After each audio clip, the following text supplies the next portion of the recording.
napag-usapan natin kagabi, mga kababayan,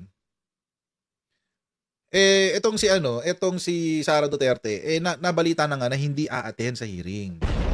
Hindi nga siya pumunta. Hindi nga siya pumunta. At ang ginawa niya, nag-iiyak siya sa social media. Ang sabi ni Sara, uunahin ko na lang tulungan ng taong bayan. Uunahin ko na lang tulungan ng mga Pilipino. Nasaan ang tulong? Nasaan ba siya in the first place? Di ba nasa Italy yata siya or nasa abroad siya? Kasama ng pamilya niya? Nasaan ang uunahin ng pagtulong sa pamilya? Sa pagtulong sa sa sambayan ng Pilipino? Ito, tatanungin ko uli kayo Tatanungin ko uli kayo, guys. Simula nung Sunday hanggang ngayon, Miyerkules na partida, may 3 araw na na lumipas. May nabalitaan na ba kayo na may naitulong si Sara Duterte sa sambayan ng Pilipino? Simula nung nag-umpisa tong war sa Iraq, sa Iran. May naitulong ba? I mean, siguro naman it is a legitimate question to ask, di ba? May naitulong ba? Kahit through the OVP na lang. Alam naman natin wala siya sa Pilipinas. Alam natin nasa Italy yata siya. Basta nasa EU siya. Wala pa rin, di ba? Tatanungin ko ulit kayo, mga kababayan. Kailan nag-umpisa yung Iran War? February 28. Simula February 28 hanggang ngayon, March 25. Mag-iisang buwan na. Simula February 28 hanggang March 25. Meron na ba siyang naibigay na tulong? Kahit ano? Wala pa rin. So, anong sinasabi niyang tutulong na lang siya sa sambayan ng Pilipino? Oo, anong sinasabi niya tutulong na lang daw siya sa sambayan ng Pilipino? Nasaan? Nasaan yung tulong? Oo. Hinahanap yan na sambayan ng Pilipino Buti pa si Petrogas nga nakakatulong na. By the way, kanina napanood ko yung interview ng parang isa sa mga board members ng Petrogas. Oo. Ang ginawa pala nila, nagpatalo talaga sila. Nagpatalo talaga sila, guys. Ang ginawa nila, 'di ba, binili nila yung kanilang supply before the war. So mas murang halaga nga naman, 'di ba? Binenta nila doon sa rate na pre-Iran war. Kung ano yung dapat yung magiging presyo before nagkaroon ng gera, doon nila binibenta.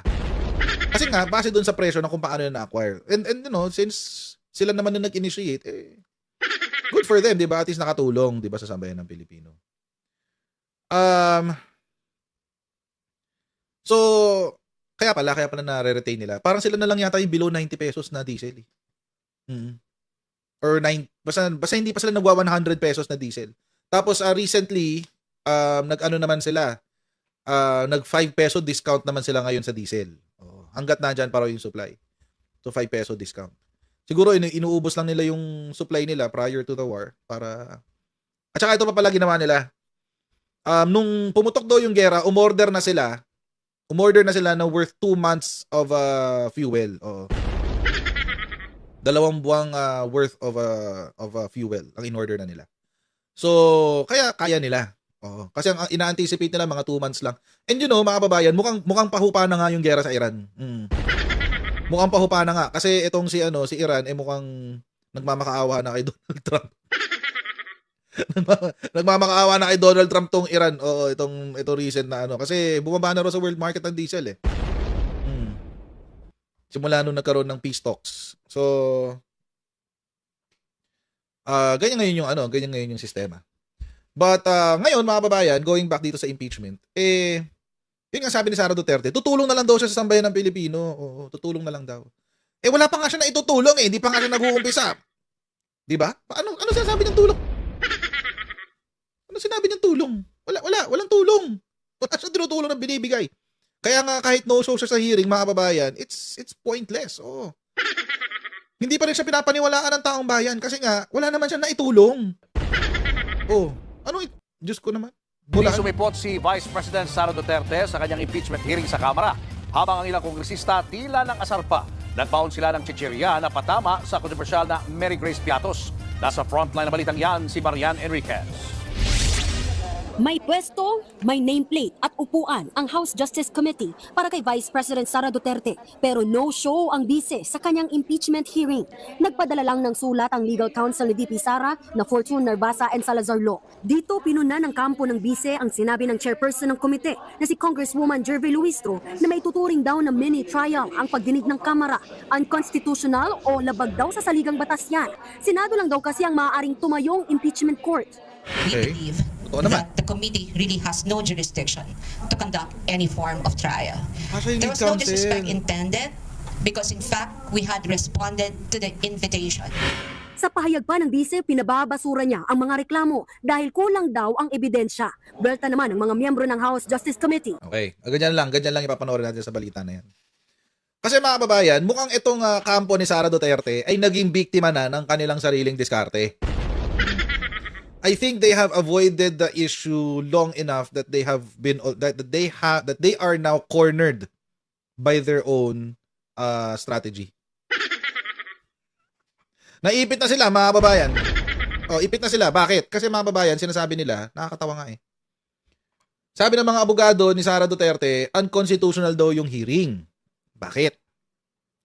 Kasi nga daw mga kababayan, ito daw ay itinuturing na trial. Oo. Trial daw. Ito daw ay isang paglilitis. Oo. Dahil wala dong kapangyarihan ang House of Representatives na mag-conduct ng trial kasi nga naman, the sole authority or the sole power to conduct a trial is with the Senate. Totoo yan. Eh, hindi rin na i-recognize ang jurisdiction ng House of Representatives with all due respect. Oo. Parang yung parang yung salitang with all due respect covers yung pambabastos no. Pero mga kababayan, kung maaalala nyo, 'di ba nagpunta sila sa Supreme Court last year? Nagpunta sila sa Supreme Court. Ngayon, nagdesisyon ng Supreme Court. Oo. Sinabi kasi nila last year na wala raw due process kasi hindi raw binigyan ng pagkakataon na dinggin na humarap ang kanilang kliyente sa kanyang mga accusers. Oo. Kumbaga parang yung style nga ng preliminary investigation. May complainant, pag-aaralan yung complaint, titignan yung mga ultimate facts, titignan yung ebidensya, and then papatawag si defendant or si respondent, pagbabanggain yung testimonya nila, at base doon sa testimonya nila, sa mga ebidensya nila, magde-determine ng prosecutor if there's probable cause to bring this case to the court. Ang problema, kung ganun ang sistema na titingnan natin dito, mukhang naipit na talaga ng sarili nilang strategy itong kampo ni Sara Duterte. Kasi nung huli silang pumunta sa Korte Suprema, ito yung sa decision ng last year. Ayan, Supreme Court to Ayan, SC. Ayan July 25, 2025. Okay. Puntaan natin yung highlight ko. Number 7. Sabi, to ensure that respondent in the impeachment complaint is heard. Kasi yun ang reklamo nila sa Supreme Court Hindi raw sila nagkaroon ng pagkakataon na mapakinggan at ipaglaban ang kanilang mga sarili sa harapan ng mga nag-aakusa sa kanila. Oo. Ang sabi, to ensure that respondent in the impeachment complaint is heard under the requirement of due process in the procedure under Article 11, Section 3.4, the House of Representatives is required to, take note required. Pag sinabing required, optional ba yan? Pwede bang hindi gawin yan? Oo, suggestion lang ba yung required? Hindi, that's an order. That's an order.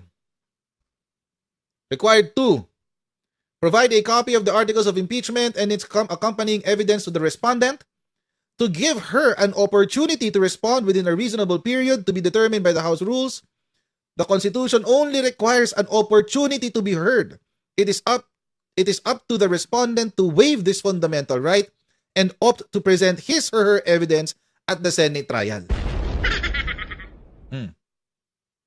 Ano sabi? Ano sabi ng Korte Suprema dahil sa reklamo nila sa Supreme Court? Anong sinabi ng Korte? Pinanigan nga sila ng Korte Suprema Oo. Kaya nga nawala na tayo ng naamyendahan na technically naamyendahan na ang Constitution ng Korte Suprema. Dahil yung fast track impeachment hindi na masyadong bibigyan ng pansin. Oo, dahil delikado na siya. Mas mahirap mag-impeach ngayon dahil kailangan mo ng ganito. Kailangan mo na ng hearing. Ayan Opportunity to respond. Oh, binigyan sila ng pagkakataong sumagot. Tina-take advantage ba nila? Hindi. Gusto nila yan eh. Ito yung ginusto nila eh. Oo. Sabi ni Michael Pinarok, victim of their own success. Correct. Ito yung ginusto nila. Ang gusto nila, magkaroon ng hearing kapag nagkaroon ng impeachment. Eh di ito na, sinagot ng Korte Suprema. Tapos sasabihin ng mga abogado ni Sara Duterte, ay hindi ho namin nire-recognize yung yung kanilang jurisdiction. Bakit? Eh sinasabi na trial eh. So Senate lang naman ang may kapangyarihan mag-trial. Ha? Gusto niyo ng hearing, di ba? Ginusto niyo to eh. Tapos ngayon, ayaw niyo na agad? Lulusot uli kayo? Oo. Papalusot kayo ulit? What the hell? Ito pa. Make the articles of impeachment with its accompanying evidence and comment of the respondent available to all the members of the House of Representatives. It is the House, not 1/3 of the House, that has the sole prerogative to initiate impeachment complaints. Thus, there must be some modicum of deliberation so that each member representing their constituents can be heard and thus convince others of their position. The transmittal, however, will only take place upon the qualified vote of 1/3 of the House. So, ayan o. Gusto niyo ng deliberation, di ba? Ayan o. Ayan o, may deliberation na, di ba? Kaya nga pakatagal-tagal nitong hearing na ito eh. Puro hearing. Imagine may 4 pang hearing para lamang masatisfy itong kalokohan na ito ng Supreme Court. Wala naman sa Constitution yan. Tapos sasabihin nila, nakakatawa yung sinasabi ng mga abogado nila eh. Oh, Sara Duterte, ready to answer impeachment traps in proper forum. What? Ano bang hinahanap yung forum? Wait lang. Wait lang ah. Hindi ba to forum? Ano sinasabi sa Constitution? Article 11, Accountability of Public Officers, Article 11, Section 3.2. Wag na yung verified complaint. Tapos na tayo dyan eh. Ito. The committee, after hearing and a majority vote of all its members. Sino yung committee? Yung grupo ni Luis Tro. Sino yung boboto? Majority vote ng members ng House? No, not the House yet, but the committee. Oh. Hindi ba to proper venue? Hindi ba to proper forum? Sinabi na nga ng Korte Suprema eh. Sumagot kayo. Ayan oh. Give him or her an opportunity to respond within a reasonable period to be determined by the House rules. Ito yung proper forum nyo.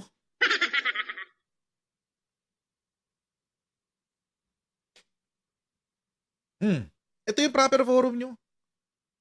Pero sinabi din naman ng Supreme Court, bahala si respondent kung ayaw niyang sumagot. At kung gusto niyang sumagot na lang sa Senate trial, di wala problema. Huwag na lang kayo magpalusot kasi duwag kayo. Huwag niyo na lang hanapan ng lusot si Sara Duterte kasi kitang-kita naman sa sambayan ng Pilipino na duwag si Sara Duterte. Oo. Kitang-kita. Oo. Hindi maikakaila. Duwag. Ikaw ay duwag. Lalaki. Naalala ko lang kasi yung kanta. Oo. Duwag ka nga kasi. Basta si Sara Duterte at kahit sinong Duterte, mga duwag yan. Matapang lang sila pag merong ibang taong gagawa ng dirty job nila. Di ba? Ngayon, mga kababayan, sabi nga ng ni Attorney Ligutan, kung ang kliyente mo ay obvious na guilty, ang depensa mo na lang is nabanan ang procedure. Oo. I-criticize mo yung procedure. Intayin mo na magkamali yung tao dito, yung mga nag-aakusa sa'yo para doon ka sasagot. Pero mga kababayan, diskarte ng mga duwag. Kasi nga, bakit duwag? At bakit ganun ang ginagawa nila? Guilty nga kasi si Sara Duterte. Guilty. Kaya kanina, si Congressman Rodriguez, may sinabi na naman siya dyan. Ito sabi niya. The Honorable Rufus Rodriguez. Madam Chair, if I was so disappointed by the consolidated answer at Coltelam, I am really totally dismayed by this letter sent by the lawyers.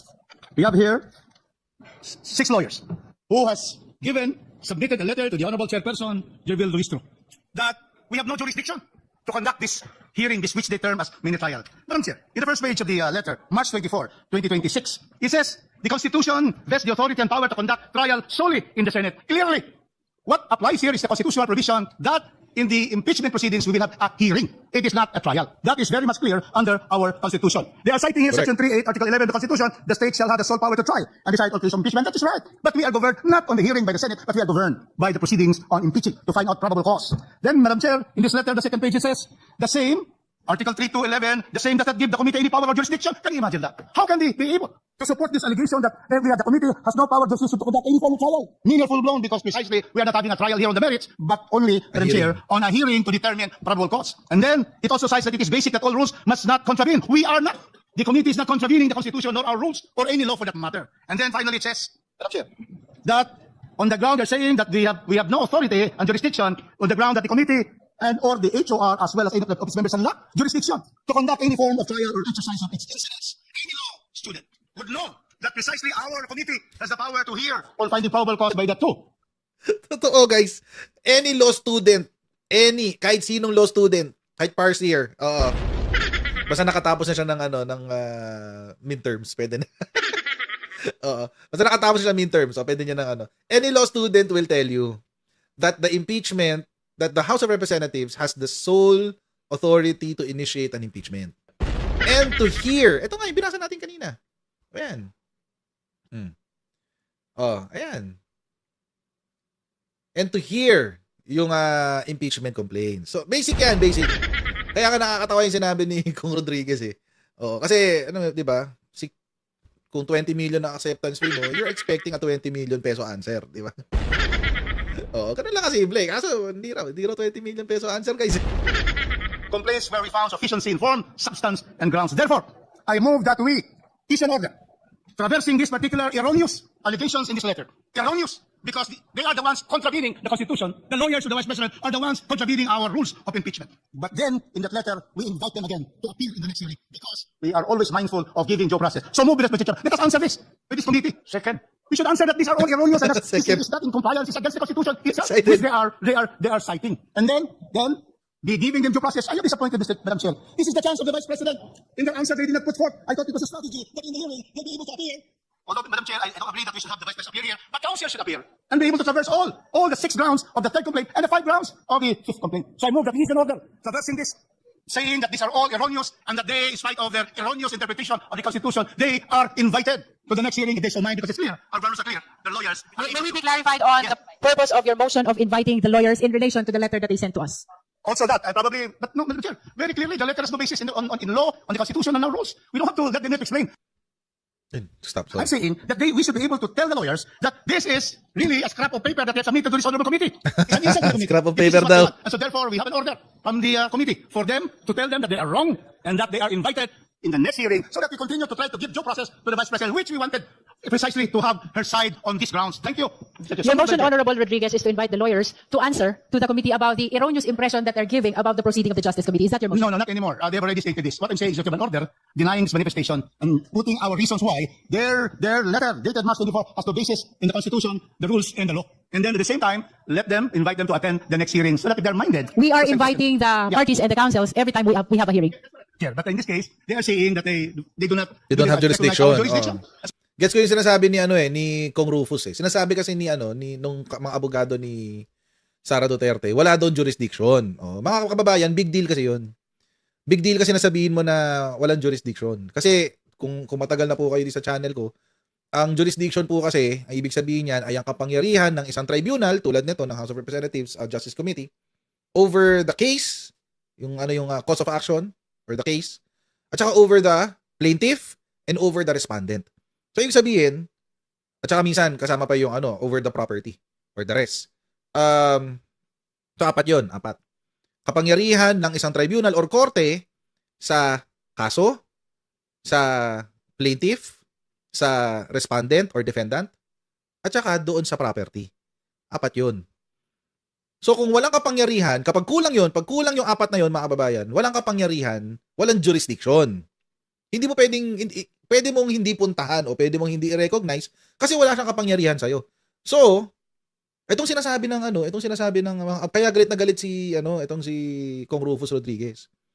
Kasi member ng House, and the House has the sole authority to initiate an impeachment complaint, and the House has the sole authority to hear and determine probable cause in an impeachment case. Tapos sasabihin mo wala kaming kapangyarihan sa'yo. Sira ulo ka ba? Yun, parang ganun yun. Kino-question mo yung kapangyarihan ng korte sa'yo. For lack of a better term, ha?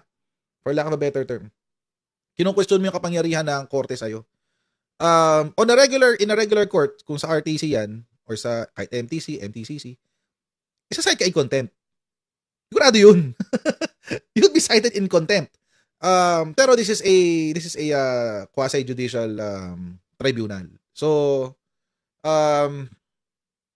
medyo meron silang konting leeway. Medyo may konti silang liberty kung paano nila tusolusyonan yan. So we're telling them that please come and recognize it because your premises here is totally unfounded and baseless. Thank you. Right, so there is a motion to issue an order Madam Chair. or an answer to the letter denying all the erroneous allegations contained in the letter of Fortuna Alvasa. Do I hear a second? We do not answer. We order. So it will not be, the committee will not answering anybody. It will be an order because we have the jurisdiction to order by stating that they have no basis and they are invited to appear. There is a motion to issue an order to the counsels of the respondent to attend in our subsequent hearings because all their allegations are erroneous. I am pertaining to the letter sent by Fortuna Alvasa. Amendment to the motion, Madam Chair. The Honorable D.S. Puno is recognized. Yes, may I recommend that in the amendment that we state that this matter was discussed at this hearing and found to be defective and erroneous. So I think that those statements of our Representative Rodriguez should be included in the order.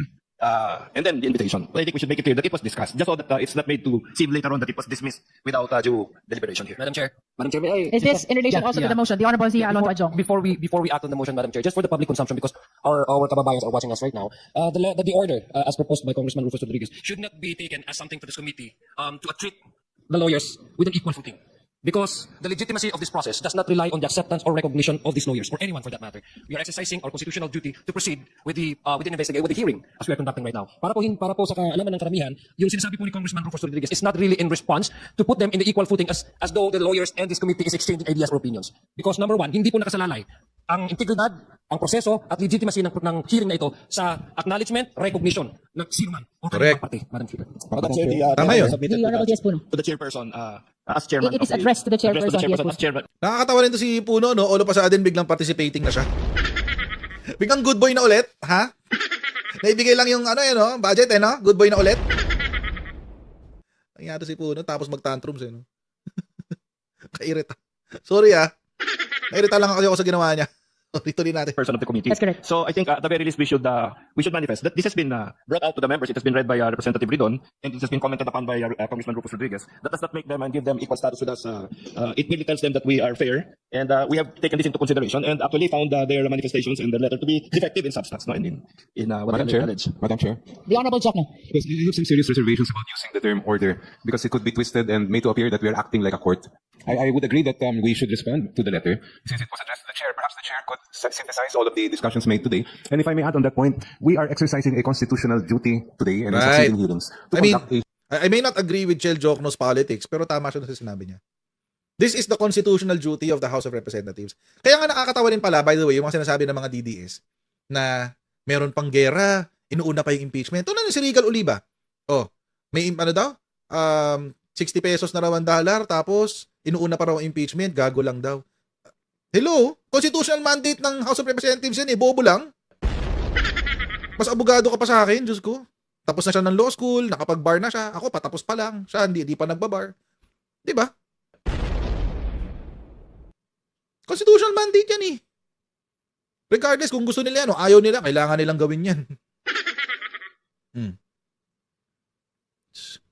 Bobo lang. hearing. And we have gone through all of the form and substance. We have already made the finding that there's sufficient ground to proceed with the impeachment proceedings. So what else do we have to do except to look at the evidence? Yan po yung tungkulin natin. And it must be clear to the public and to the lawyers of the Vice President that that is what we are doing today. Thank you. So the suggestion of the Honorable Jokno is instead of an order of the committee, that the chairperson answer the letter of Fortuna Basa. Let's hear the comment of the proponent, the Honorable Rodriguez. Madam Chair, the issue has been brought to the committee. It's not anymore the letter is addressed to you, but precisely the issue has been discussed by the committee proper. And so it therefore should be an order, not a singular letter from the chairman, so that it is clear that that is the position of the committee, that we're ordering that they appear and that we are saying in that order that all their allegations, all their statements here are erroneous, have no basis in the Constitution, in law, and in fact. Thank you, Madam Chair. Any other comment from the Honorable Jokno? Are you now amenable to the original motion of the Honorable Rodriguez? I'm very concerned, Madam Chair, with the use of the word order, because I anticipate that the councils, based on what Makes I read sense. in this letter, it would appear that they are looking for reasons to question the committee before the courts. And if we use that term, they can use it Makes against sense. us and say, see, you earlier you mentioned mini trial, now you are ordering us. And that will, then they can use that as a ground for questioning the committee. In fact, Madam Chair, they are entitled to their own opinion about what we are doing today. If they believe that we don't have jurisdiction, that's up to them. But I believe that we must just do our duty, fulfill what the Constitution commands, and hayaan na natin sila kung yan ang gusto nilang opinion. It's very clear from our discussion that we are not doing what they claim we are doing, that we are not going outside the jurisdiction, but rather following what the Constitution provides. Chair, final point, Madam Chair. To resolve the disparity between the motion of the Honorable Rodriguez and the suggestion of the Honorable Jokno, may we just release a letter in response to the letter of Fortuna Basa from the Justice Committee and not from the chairperson of the Justice Committee, if that would be acceptable to these two gentlemen. First of all, just 2 points. First point, even in criminal investigations, the prosecution orders clarificatory questions. Order does not mean that it will only come from the court or from the trial, the Senate, for example. Order is because we have jurisdiction. There's an order issued in criminal investigation under the rules of criminal procedure that precisely order for them to appear to answer clarificatory questions by the prosecution. Sabina. Yung sabina eh. That fear of an order not being, it will cause some, comments from the other party. It's not to me, it's not very, at this point, it's not something that we cannot do. We have to therefore emphasize that as Committee on Justice is hearing. We are not having trials, but we are hearing for probable cause. And because they have sent this letter, which we find to be, they are not going to appear anymore because of no jurisdiction, an order requiring them to appear by stating also that their basis for not appearing, not recognizing the jurisdiction of this court has no basis in the Constitution, in law, and in fact. Thank you. Pero wait lang, baka nga lang may punto, agree ako sa sinabi ni Congressman Rodriguez. But at the same time, mga kababayan, ito kasi, may sinabi rin kasi ang SC, Supreme Court. It is up to the respondent to waive this fundamental right and opt to present his or her evidence at the Senate trial. So sa akin mga kababayan, instead na i-order sila na pumunta, why not tanungin na lang yung mga abogado, mag-a-appear ba kayo hanggang matapos ang hearing? Or are you waiving your right? Are you waiving your right to be heard? Diba? At least sila yung sumagot. Ibalik sa kanila yung tanong, guys. Ayaw nyo matindi. Hindi nyo nire-recognize yung jurisdiction namin, di ba? In our opinion, ito yung sinasabi ng batas, ito yung sinasabi ng Constitution. Magpo-proceed kami because it's our constitutional mandate. Are you waiving your right to be heard? Para alam natin at para documented. Yun lang. Yun lang kasimple yun. Para sila yung para sila yung defensive. Para sila yung defensive, para sila yung on the defense. 'Di ba? Pag umuko sila, hindi na kami pupunta diyan, sa Senate na kami pupunta. O di duwag na sila, confirm. Pag sinabi nilang pupunta sila, o hindi nila wini-waive yung kanilang right to be heard, ba't hindi kayo pumupunta? O di umatin kayo dito. Yun. Put them on the defensive. Ganon. Ask them, are you waiving your right to be heard? We're giving you all of these opportunities. Are you waiving your right to be heard? Sagutin sila doon para documented. Para pag tumakbo sila sa Supreme Court, sabihin nila, hindi kami dininig, blah, blah, blah, blah, blah, blah. Wait lang, ito. Tinanong namin kayo kung a-attend kayo ng hearing. And should we construe your non-attendance as your waiver of right to be heard? Sabihin nila, nagkotelam kami, blah, blah, blah, blah, blah. But at least they're on the defensive.